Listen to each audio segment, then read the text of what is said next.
Congratulations, Rishabh. You have finally scored a 720. I know you're relieved, but what else do you feel? Mostly relieved and slightly happy. I mean, most of the emotions that I experienced were at the moment when the score flashed right in front of me.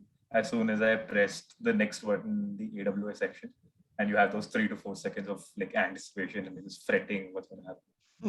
Most of the emotions I experienced then. Got it.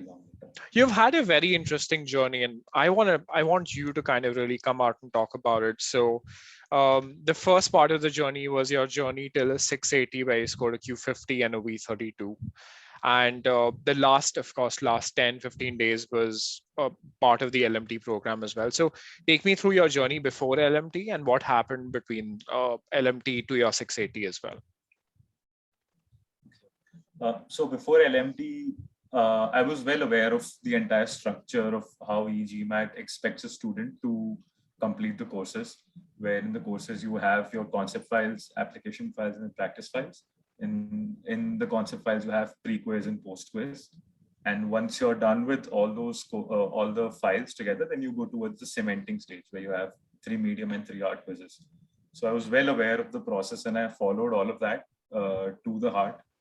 One place where I faltered was there was a gap in the preparation. So I completed my verbal, I think somewhere in March, and then there was a lot of gap, and then I started with quant. So that gap, I think somewhere did hurt me a bit. Yeah. But in terms of the process, I was fairly clear, and I had achieved all of those milestone targets that was set, 70% in medium, 55 in hard quizzes, and then started attempting the SIGma-X. I attempted my first SIGma-X Mock in July, I think mid-July somewhere, in which I had a 680. And then I reached out to you, and that's where I think we began with the LMT program. There were a couple of places where I got stuck before as well. For example, I was not able to achieve the 70% in CR medium quizzes. I had reached out to you earlier, and then you had told me to go for revision B and then create an error log, work on it. So that had worked in my favor. So somehow somewhere in the back of my mind, I knew I'm working with DJ. So hopefully things will get sorted. Got it. So I think here's what is very important, right? You were extremely diligent to the point that you scored a 670, 680 on your SIGma-X Mock. You followed everything that I asked you to do. And I appreciated that. And that's where I really came out to you and said, listen, come join the LMT program. It's fairly simple. I'm going to create a video, going to create a proper plan. You just need to follow it, follow through, and you'll be fine. So take me through that video, that plan that you got, and then how you score the 680. Okay, so the video was based on the analysis of the first SIGma-X Mock, and thing to be highlighted here is the analysis of the SIGma-X Mock in itself, because it's like an enhanced ESR, wherein because ESR is you only get to know the blocks, but in case of SIGma-X, you get to know the questions as well. So first you have an overall view of how you performed in each block. Did your accuracy go up and down? Was the difficulty medium or medium high? And then you have the breakdown of the questions. So the video was mostly based on where I went wrong. My accuracy was falling in block 2 and 3 questions. And SC was the main area of most improvement that could be done. With SC was, I think, somewhere in the 28th percentile. CR and RC were pretty good, at least in that mock. Yeah. So the video highlighted how to improve my SC concepts and try and implement meaning-based approach as much as possible. And I think it was a 10-day hyper-specific plan for this scheme. Yeah. So I think that's what was required at that point in time. And I think the SIGma-X Mock analysis is not very difficult because the platform gives you a lot of insights. But then, of course, there are a few things that I would add there as well. So you scored a 680. What happened after that? What was your approach after that? So my main approach was to, now that I had a hyper-specific plan, I knew I needed to follow that, just do all of those steps. Do revision A for the topics in SC where I had a concept gap, and revision B where I just had like a process gap in terms of implementing the meaning-based approach. With quant, I was fairly confident that I was going to do well. One mistake I did commit here was take too many mocks in a small span of time. So I remember I reached out to you for this as well, where in one of the mocks, I was scoring 680, 690, and then the third or fourth mock, I scored a 600. And just to prove to myself that I'm not actually a 600 caliber student, I took a mock immediately the next day. And I think that was a huge mistake because the kind of analysis you get from these mocks is really amazing. And you shouldn't really waste these mocks just to sort of soothe your ego. Like, no, you're not a 600, you're at a 690. Yeah. You shouldn't really be doing that.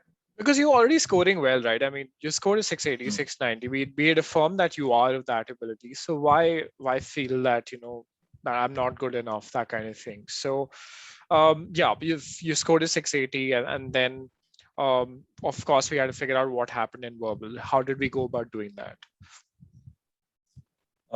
So once the hyper-specific plan was created, based on the performance of the SIGma-X mocks, I needed to follow the plan as it was clearly stated where to do revision A, revision B, and also use insights from Scholaranium, where you have your topic-wise weaknesses in the skill data section. Skill data section, exactly. So it was clearly visible that modifiers, parallelism, and comparisons were the weak points. So I focused on that and took a couple of mocks. And towards the end, in the last SIGma-X mock, I had a 710 with a V38, which is when we decided that like I was ready to take the actual GMAT. I had to reschedule. Like I think I had to postpone my date because I wasn't entirely comfortable if I was ready. And then you told me like, you're not ready now, but once you get a V38 plus, then I think you'll be better pleased. Makes sense. So I think, of course, you were ready, and I think your ability was as where it should be. But then, of course, that didn't go according to plan on the test, right? So what are the things that we kind of took away from the test where you scored a V32, and how did you kind of mentally attune to the fact that I fixed what I had to in your mind, but I still didn't score what I should have? So when I had a 680, I was slightly happy because the first online attempt was a 630.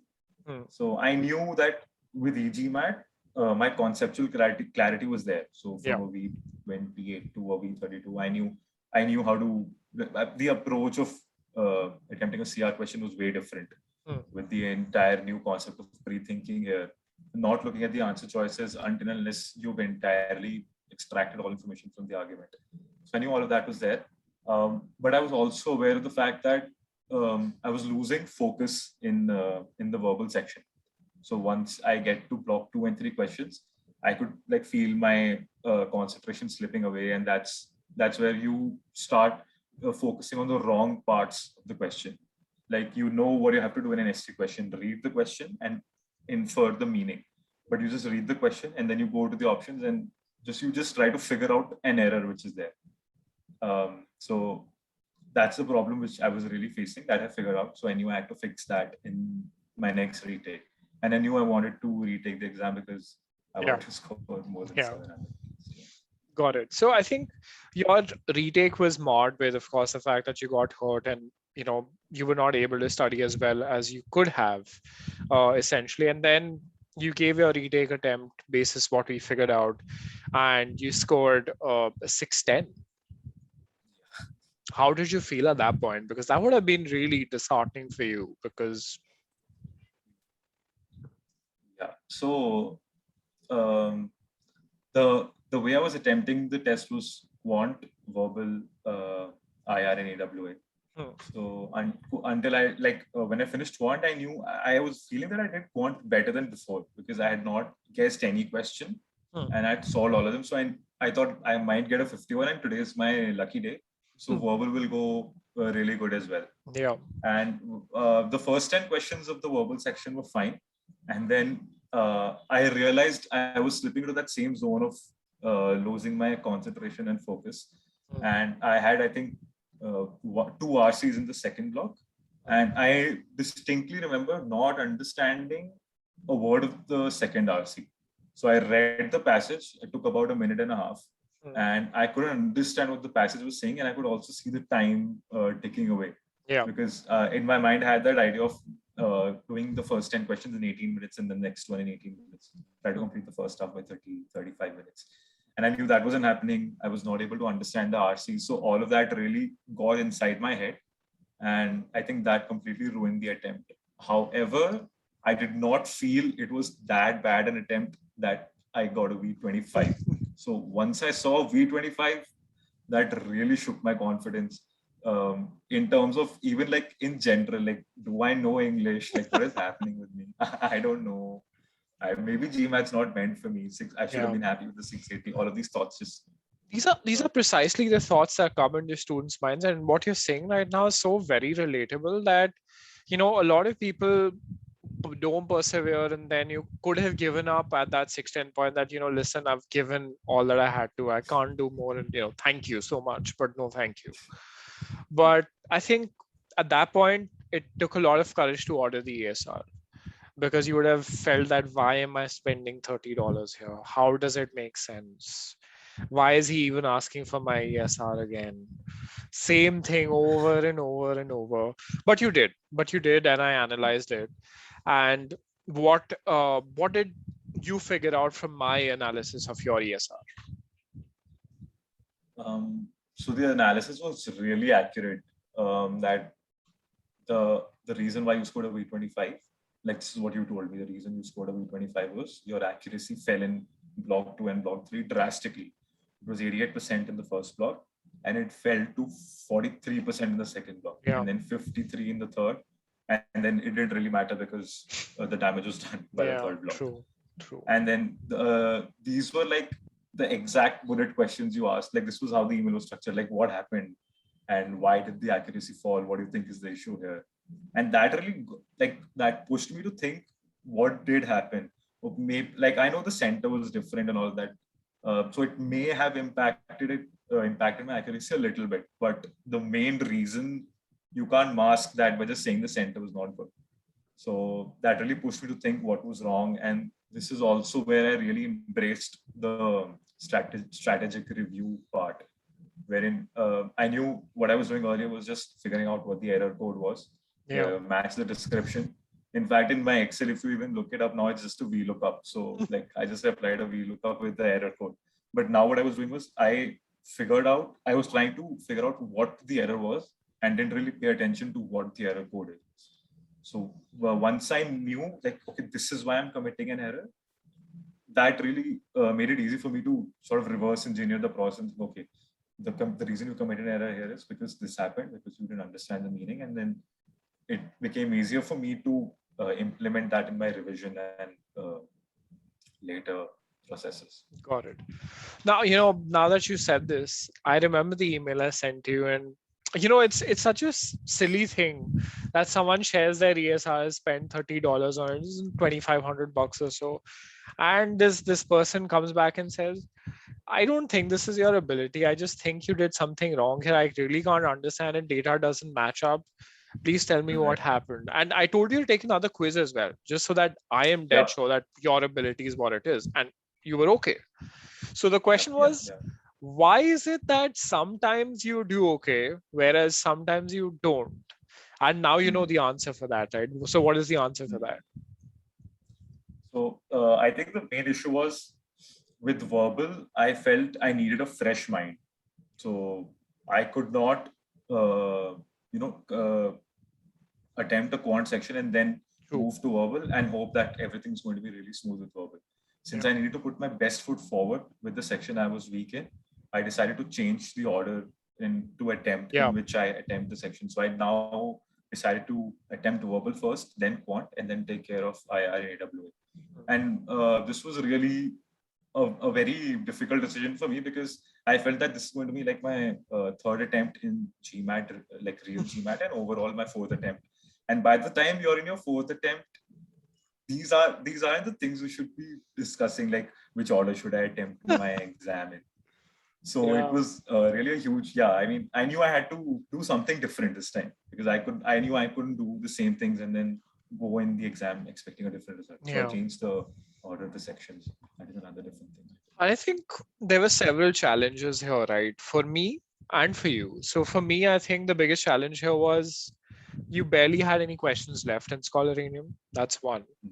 Two, I was working with a person who does well at times, who doesn't do well at times. And for me to kind of understand why you kind of got tired, and I told you this, that you tend to get tired. I don't know why, but you get tired on the third, fourth block. And that's very normal. That's why we switched up the sections as well.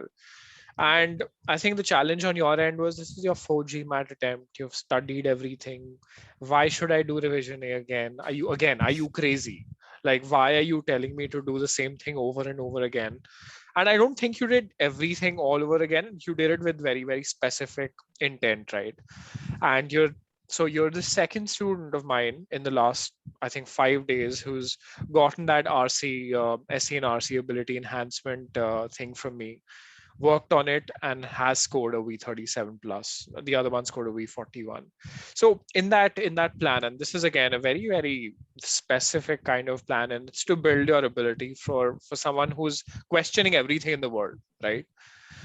How did that plan kind of change the way you looked at SC and RC then?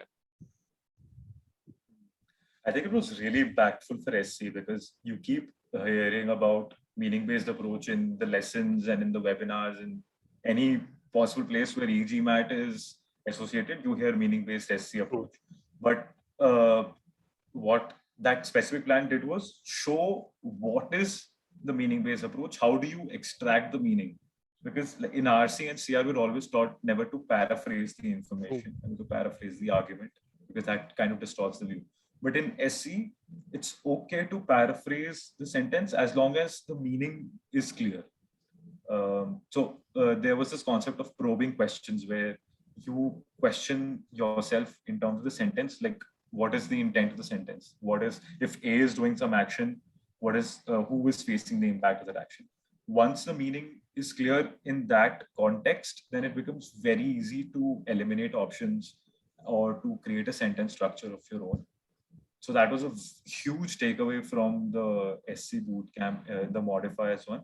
And I absolutely love that. And also implementing it is not easy because it's a new process. I learned this process, I think, 10 days before my actual GMAT. So I knew meaning-based approach and all of that, but then to include this process in while attempting the questions and then make sure that you're doing it in the time frame was another challenge. And I think all of the steps were given in that plan. So you take exactly where you check in, what you're supposed to do. Absolutely clear. It was very crystal clear. There was this figure of the 40 hours, like this is a 40 hours plan. And even at that point of time, I just held my head and I was like, okay, so I have like 10 days and now he just gave me a 40 hours plan. How is this going to take place? So I didn't look at it in terms of 40 hours. I just did incremental learning there. And just stuck to the plan. And for RC, the plan was majorly was to read to read one article from to read specifically, very, very like class. Right. Especially for social and human sciences, because that's where I struggled the most. For any article related to business or technology, I could have handled it, but human science was a problem. So did the RC part, did the SC part. I knew I didn't have to lag anywhere else. So I also asked you, what should I do for CR and Quant? And you gave me specific instructions to make sure you keep implementing that. Because that's what you had to maintain. Because CR ability was there, Quant ability was in place. And we're going to talk a little bit about Quant towards the end as well. But I knew that you will handle that and you'll manage that. And let me tell everybody here as well, and I'm being very honest about it, I did not handhold you through this process. You dropped me probably 2 or 3 emails. I, in fact, responded to you about 1.5, 2 days later as well to each one of those emails. I'm saying it out loud. But what I had complete confidence was that plan. I knew that if you just did it, give me updates on it, you're on the right track. I think that's what was important for me. But tell me something. So you, of course, did this plan. What changed from your V25 to V37 in just a matter of, I think, what, 2.5, 3 weeks or lesser? I think, roughly. So a lot changed in terms of the approach to the questions, especially for SC questions. With the new probing questions, meaning-based approach, I reduced my tag time by a huge factor, which really helped me give more time to CR questions, because I knew if I give like a slightly more time than required, I'll get it correct. And I was okay with that than like maybe taking 20 seconds less and getting it wrong. Yeah. So that was the one thing that changed. Also, I think if this process needs to be very proactive, even from my part. So even I used to like keep bugging you with questions like, is it okay to change the order? Is this Absolutely. fine? Is that fine? Yeah. So I kept experimenting at my end, and I think this decision to attempt verbal first was another game changer in the most recent attempt. So this combined with the hyper-specific plan for SC and RC, I think these were the two things which really changed the way I was looking at the questions in the exam. Got it. So for me, you're one of those students who it started off with just like a simple support query for us, who transitioned into our LMT program, then transitioned from the LMT program to a little bit of mentorship with me, then transitioned into another again LMT again because you were giving the test so soon. And to see that happen, to see that transition from one thing to another, just kind of tells me that at different points of time, different students need different kind of support. I think that's what we kind of try to do here. And I think that's super important. Having said that, you're a Q50 guy. Did you learn something from our quant course? Absolutely. So I was really confident in quant until I started taking the SIGma-X mocks. So with quant, I kind of followed the same procedure. I knew I was like good in certain topics like number properties and all of that, but I did the course anyway because I was really impressed with the verbal section, which I had completed first. So I knew there could be some interesting key takeaways. In some ways, I was maybe I was attempting a question which took a method which took maybe 20-25 seconds more, and I could cut that short. So I completed the course, did the quizzes. I was fairly happy with the result because compared to verbal, I didn't struggle here. But when I took the SIGma-X mock, it really unmasked several small weaknesses that I had, that I was passing it off as like a silly mistake or like a calculation error. So the SIGma-X mocks really made me struggle, especially with the hard questions. And sometimes with the basics question as well, because it was a simple concept that I did not know, or like I had a fundamental problem with. So those were the small fallacies that were ironed out by the quant course of e-GMAT. And towards the end, for quant, I focused on the weak parts according to the ESR, which was algebra and geometry, specifically coordinate geometry. And did I share the algebra and geometry improvement plan with you as well? Yeah. I don't think you shared the improvement plan because I think we knew in terms of concept clarity and question accuracy. I was all there, just like those fine-tuning things. Right. Exactly. And the new additions in the advanced topics, where you have the topics of constrained spaces. I know. That wasn't there when I had attempted the GMAT the first time in August. So that was something that was added, I think, after that. So I made sure I went through those modules because I remember in the second last attempt, advanced topics was a counting methods was a weakness. And I think that was also quite interesting, the way we're taught to approach the question, the constraint spaces one. You keep certain things fixed and variable and all that. So that also really helped me build concept clarity. Got it. Perfect. So I think for me, your journey is more satisfying than a lot of even 760 scorers, very, very honestly, because I mean, I see a lot of perseverance, a lot of grit, a lot of passion, and a lot of bounce back abilities, which is what you'll require when you do your MBA as well. So you're primed to do an MBA. We're very happy again to have you score a 720. And congratulations again, Rishabh. It's really been a pleasure. Thank you, DJ. And I think huge thanks to you as well for sticking by throughout the entire process.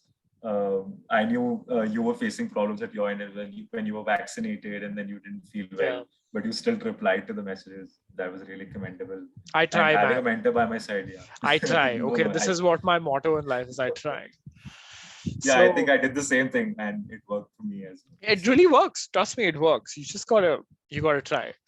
But again, congratulations and all the best for your future. Thank you. Thanks a lot.